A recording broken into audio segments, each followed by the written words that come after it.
कई बार सुना होगा लॉयर, एडवोकेट, बैरिस्टर।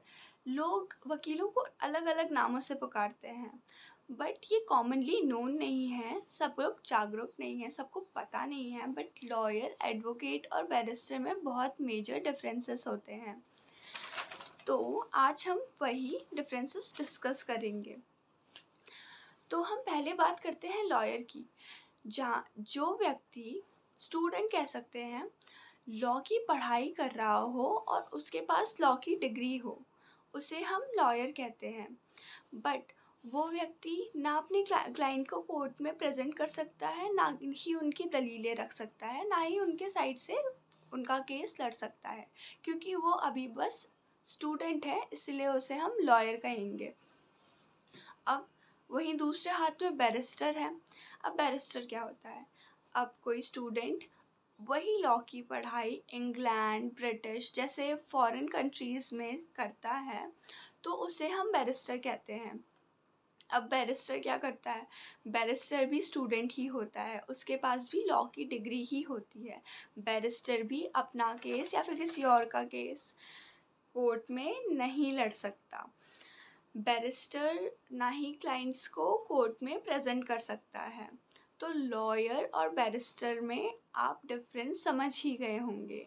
ये दोनों ही कोर्ट में केस नहीं लड़ सकते, इनके पास लॉ की पढ़ाई की डिग्री होती है।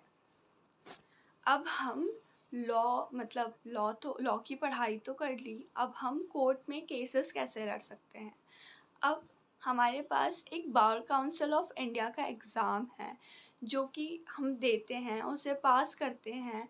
उसके बाद हमें एक लाइसेंस मिलता है, जिसके थ्रू हम कोर्ट में जा सकते हैं, हमें कोर्ट का लाइसेंस मिलता है।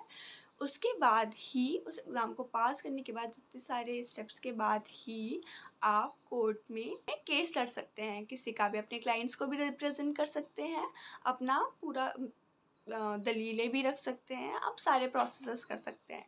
और जब आप ये एग्ज़ाम पास कर लेते हैं, तब आपको एडवोकेट बुलाया जाता है, तब आप एडवोकेट होते हैं।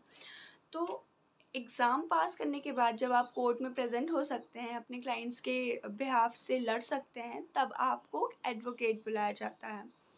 तो एडवोकेट के भी अगर आप एक्सपीरियंस्ड एडवोकेट हो गए, अगर आप के पास बहुत ज़्यादा एक्सपीरियंस है, सो वी ऑल नो, आपकी फ़ीस भी बढ़ती है कहीं ना कहीं, और आप सीनियर एडवोकेट भी कहलाते हैं।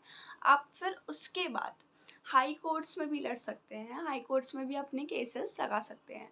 But let me tell you कि अपन पहले जब एडवोकेट बनते हैं, अपने पास डिग्री आ जाती है, अपने पास लाइसेंस मिल जाता है, तो हम डिस्ट्रिक्ट कोर्ट्स में लड़ते हैं। आफ्टर मंथ्स, आफ्टर ईयर्स, जब हमें बहुत एक्सपीरियंस हो जाता है, तभी हम हाई कोर्ट में लड़ सकते हैं।